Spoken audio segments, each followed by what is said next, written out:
사고를 쳐서 시집을 가게 생겼습니다. 웬일인지 시부모님이 부르셔서 남편하고 같이 시댁에 다녀왔는데 시부모 앞에 웬 젊은 총각이 무릎을 꿇고 빌고 있더라고요. 둘 다 머리에 피도 안 마른 25살이고 그나마 다행인 건 남자가 군대를 다녀왔다는 사실이고 다행이지 않은 사실은 아직 졸업도 안 한 대학생이라는 거죠. 언제까지 비밀로 할 수도 없고 신우도 배가 불러오니 더 이상 숨길 수 없다는 생각에 4개월 차에 시부모님께 이실직고하고 만 것이죠. 솔직히 저희는 왜 불렀나 싶었어요.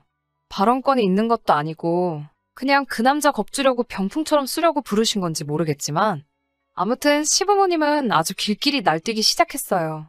남자한테 정말 입에 담기도 힘든 욕을 사정없이 해대셨고 당연히 결혼시킬 생각이 없다고 눈앞에서 사라지라고 말씀도 조금 심하게 했어요. 그렇게 그 남자를 돌려보내고 신우를 앞에 앉혀다가 너는 머리에 피도 안 마른 게 밖에서 대체 뭔 짓을 하고 다니는 거냐고 잔소리를 하기 시작했죠. 그런데 그 남자가 나간 지 30분도 안 돼서 초인종을 다시 누르더라고요. 이번엔 부모님까지 대동해서 들어오네요. 남자 쪽 부모님은 행색은 초라했는데 말투가 꽤나 점잖아 보였습니다.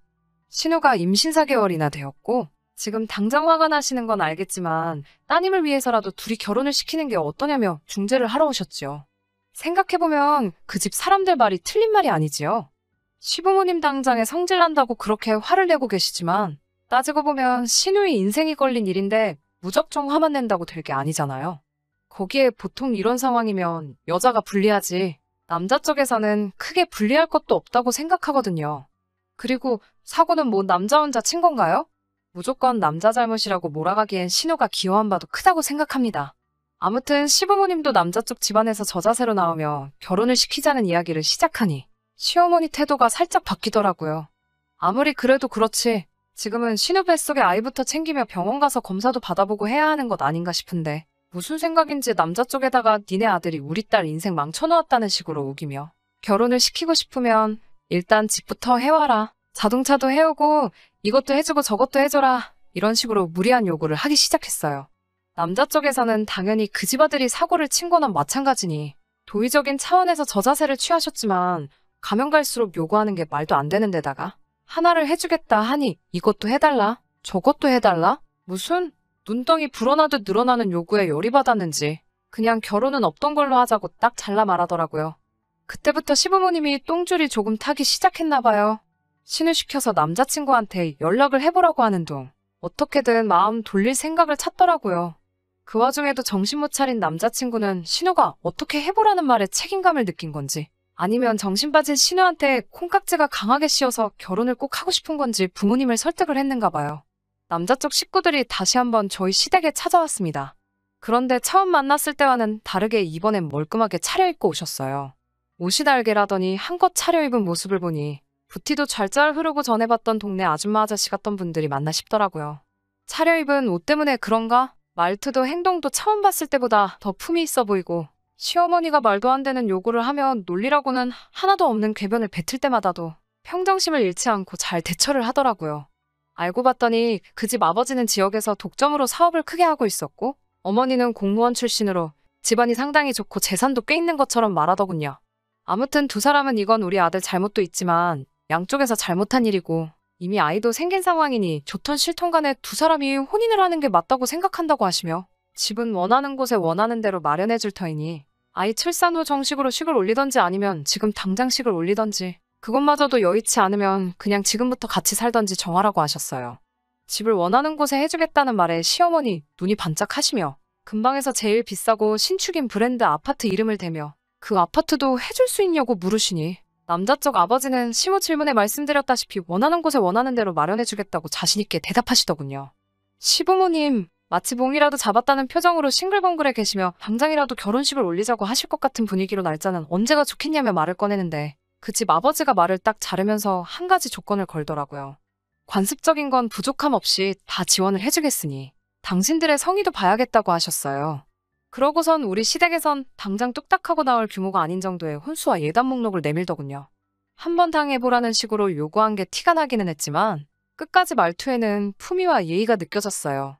저자세로 나오는 그분들을 우습게 보고 갑질 아닌 갑질을 하면서 한몫 뜯어내려는 심보가 눈에 보이니 아예 남자 쪽 집에서 우리 시부모 형편을 알고 한 방 먹이기 위해 작정을 하고 제안을 들고 오신 거죠.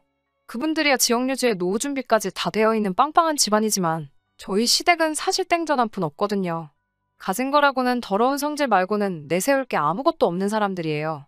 그쪽에서 결혼을 하려면 맞춰줘야 할 확실한 조건을 들고 나오니 당장 심어도 엄두가 나질 않는지 주춤하시더라고요. 현실을 직시하니 정작 자기들은 몸뚱이 말고는 가진 게 하나도 없다는 걸 깨달으신 거죠. 시부모님이 그분들 제안에 어떻게 할 수 있다, 없다 가타부타 대답을 하지 못하고 있으니 순식간에 상황이 역전이 되어버린 거죠. 그 집 사람들은 그렇다면 언제까지 결정을 내리고 다시 이야기하도록 하자고 말하고는 통쾌한 표정으로 유유히 자리를 뜨셨어요. 시모는 허탈한지 닥쳤던 개마냥 현관문 쪽만 바라보고 있더라고요. 하지만 이 모든 상황을 옆에서 지켜보는 제3자인 제가 볼 때는 다른 건 모르겠고 신우 뱃속의 아이만 불쌍하더라고요. 엄마와 할머니가 될 여자가 태어나지도 않은 자신을 가지고 계산기만 두들기고 있다는 걸 알면 얼마나 마음이 아플까 싶었습니다. 제가 시집 올 때도 많이 힘들었어요. 시댁 정말 가진 것 하나도 없으면서 요구하는 건 더럽게 많았어요. 당시에 아버지 사업이 잘 안 풀려 집안 형편이 어렵던 시절이라 저희 쪽에서 해갈 수 있는 게 거의 없었어요. 하지만 시댁도 요구하는 거에 비해 뭐 하나 해줄 형편이 안 되었기 때문에 그냥 양쪽 다 집안에서 지원받는 건 없는 걸로 하고 남편과는 단칸방부터 시작하기로 했었어요. 피차 저도 남편도 서로 해온 건 없는데 저는 결혼 생활하면서 시댁 간섭도 많이 받아야 했고 별 쓸데없는 일로 종로를 식모노릇도 해야만 했어요. 그래도 묵묵히 살았지요. 남편 하나만 바라보고요. 단칸방 생활 시작했지만 둘이서 힘을 합쳐가며 지금은 전셋집을 구해서 살고 있습니다. 그때까지는 제 남편이 없이 자랐어도 저를 지탱해주는 든든한 동반자라고 생각을 했어요. 저희가 전셋집을 구한 시점쯤부터 해서 친정아버지 사업이 잘 풀리기 시작했어요. 아버지께서 제가 시집갈 때 해준 게 없던 것이 늘 마음에 걸렸다며 저만 보면 뭘 자꾸 해주시려고 안달이셨어요. 애초에 없이 시작한 거 저는 필요가 없다고 거절을 했더니 전 그렇다면 아파트를 한 채 해주겠다고 하시더라고요. 물론 당장은 그 정도의 목돈이 없으니 무리이고 조금씩 돈을 모아서 대출 없이 한 번에 구해주겠다 하셨습니다. 그런데 그 약속을 하시면서 저에게 남편이나 시댁 식구들한테는 집을 구해줄 때까지는 비밀로 해달라는 당부를 하시더군요. 이유를 물었더니 저보고 알지 않느냐고 결혼하기 전에도 그쪽 집안에서 돈을 가지고 얼마나 유난을 떠셨는데 집 해준다는 사실을 알면 집은 고사하고 저한테 남는 게 아무것도 없을 거라며 제가 남편을 얼마나 신뢰하고 사랑하는지는 알고 있지만 아버지 말 한 번만 믿고 이것만큼은 비밀로 해달라 하셨어요. 남편에게는 말해도 되지 않나 싶다가도 저도 시모에게 당했던 게 있으니 조심해서 나쁠 건 없겠다는 생각에 그렇게 하기로 했고요. 이번 신우의 일도 사실 제가 친정아버지께 부탁하면 어느 정도 도와줄 수 있었지만 일부러 관여를 하지 않았어요. 하다 정 안 된다면 그때 가서 제가 조금이나마 보태줄 의향은 있었지만요. 그런데 시어머니는 당장 남자 쪽 집안에서 요구하는 걸 맞출 수 없다는 생각에 많이 화가 나셨나 봐요. 그 상황에서 남 탓을 하기 시작하더라고요. 남 탓이라기보단 제 탓을 하셨죠. 며느리라고 하나 있는 거 이럴 때 도움도 안 되고 쓸모가 없다고요.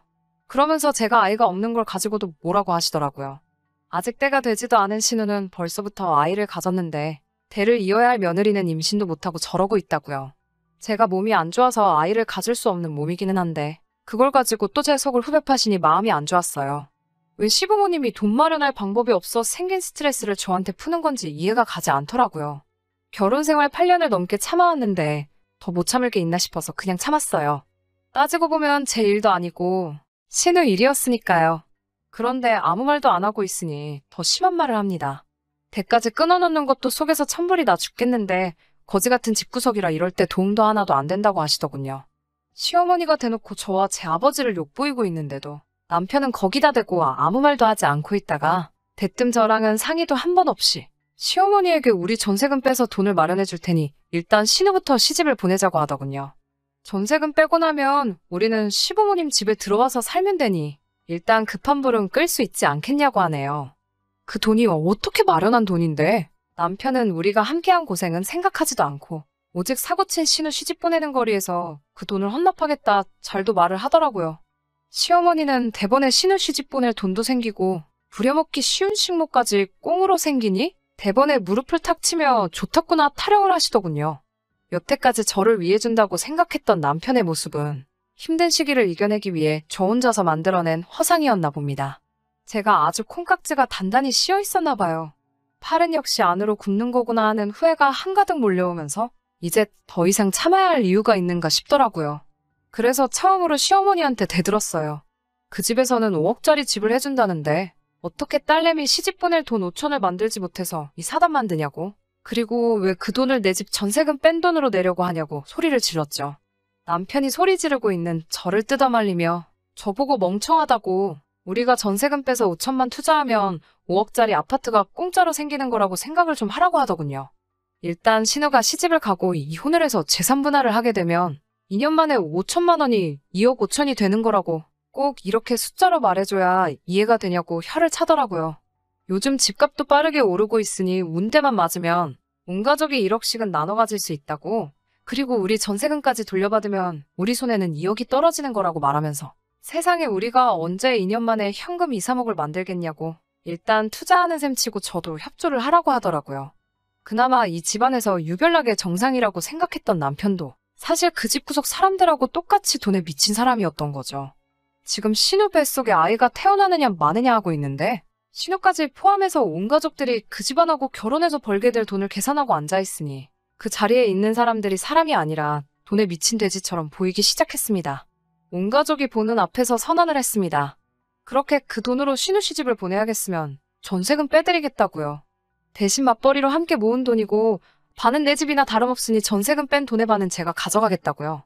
그리고 그 돈을 나누는 순간 저는 이 결혼 생활 그날까지만 하고 끝내겠다고 선언했습니다. 제가 강하게 나오면 미안하다 사과라도 할 줄 알았는데 그 와중에 그 집구석 식구들 표정이 마치 많이라도 받게 돼서 다행이라는 듯한 표정으로 밝아지면서 안도의 한숨까지 내쉬더라고요. 그러면서 돈 1,000만 원은 어디서 구해야 하냐며 상의를 하더니 저보고 가져갈 땐 가져가더라도 1,000만 원은 나중에 받아가면 안 되겠냐고 물어보더군요. 그 순간 정말 남아있던 일말의 정마저도 다 떨어져 버렸어요. 전세금을 빼고 저희 집 짐을 시댁으로 옮기는 그날, 저는 아버지에게 전화를 했어요. 회사에서 쓰시는 외제차를 끌고 저를 데리러 오셨습니다. 시댁 인간들은 친정아버지 등장에 넋이 나가버렸죠. 그동안 사업망한 사돈 집안에 단칸방에서 시작해 종노릇을 시켜도 군소리 한 번 안 하던 거지 집안이라고 생각을 했는가 본데 그 거지라고 생각했던 친정아버지가 떡하니 외제차를 끌고 오시니 말이죠. 아버지는 저를 데려가면서 시댁을 향해 그 돈 없어도 당장 사는데 아무 지장은 없지만 거지 같은 집구석에 단돈 1원도 묶여있는 꼴은 보고 싶지 않으니 늦지 않게 계좌에 넣으라고 하시더군요. 그깟 5천만 원, 내 딸아이 사람 대접만 해줬어도 내주는 건 문제도 아닌데 결혼할 때부터 사람을 돈으로 생각하는 그 모습이 온 가족이 아주 다 똑같은 사람들이라고 손가락질을 하셨어요. 아들내미 결혼시킬 때 자식 장사를 못해서 그동안 얼마나 속이 아팠겠냐고 콕 집어 한마디 했고요. 신우 결혼은 축하할 일이고 이제 내 딸은 내가 다시 데려갈 테니 2번 다시 엮이지 않으면 좋겠다고 말하고 저를 차에 태우고 출발하셨어요. 아버지 차로 미러로 그 작자들을 슬쩍 쳐다봤죠. 어쩔 줄 모르고 멍하니 서서 멀어지는 아버지 차만 바라보고 있는데 차가 멀어지는 만큼 똑같이 멀어지는 남편과 시댁 식구들을 보니 참 오만 가지 감정이 오고 가더라고요. 어려울 때 가장 힘이 되는 건 남편이 아니라 가족이었네요. 제가 참 어리석었어요. 언젠가 볕들 날이 오겠지 싶어 참아온 허송세월이 안타깝기만 하더라고요. 그래도 이제 다시 부모님과 함께 살게 되니 저는 다시 집안의 공주님이 되었네요. 아버지 출근하고 적적하신 어머니 말동무가 되어주고 일 끝나고 지치신 아버지한테 애교도 부려보고요. 내 존재가 이렇게 소중할 수 있는지 새삼 깨달았습니다. 후기라고까지 할 건 없지만 얼마 전에 남편이 용서를 구하며 연락이 와서 최근 소식 한번 전해드려요. 신우는 그렇게 조심성 없이 까불더니 결국 유산을 했다네요. 인과응보라고 해야 할까요? 오고 가던 결혼 이야기도 순식간에 사라지고 남자 쪽에서 병원비 내주는 선에서 마무리를 지어버렸다고 합니다. 신우가 파혼을 하고 자기도 많이 반성을 했으니 다시 합치자고 제안을 해오네요. 제가 원한다면 시댁과는 아예 인연을 끊고 살겠다고요. 저는 다 필요 없다고 대답했어요. 신우가 그렇게 된 것도 너가 나를 잃게 된 것도 전부 자업자득이라고요. 신우도 애초에 남자 쪽 제안을 받아들였으면 적어도 결혼을 해서 적당한 지원을 받으며 살고 있었겠죠. 남 탓만 하는 사람들이 애초에 자신들이 일을 해결할 생각은 하지 않고 남이 덕만 보려고 하는 건 양심이 없는 거라고 이제 2번 다시 저한테 연락할 생각 하지 말고 그렇게 자식 장사해서 어디서 호구라도 물어서 인생 역전 제대로 한번 해보라고 하고 전화를 끊어버렸어요. 바닥부터 시작해 8년 동안 함께 고생해가며 많은 정이 들었던 남편이지만 저한테는 이제 그 어떤 후회도 남지 않네요. 이대로 제가 다시 다른 사람을 만나지 못한다고 할지라도 저는 저에게 새롭게 주어진 인생 이막을 살아야겠어요. 긴 이야기 끝까지 들어주신 분들 너무 감사드립니다. 가정에 언제나 평안과 행복이 뜨시고요. 저는 이만 사연 줄이도록 하겠습니다.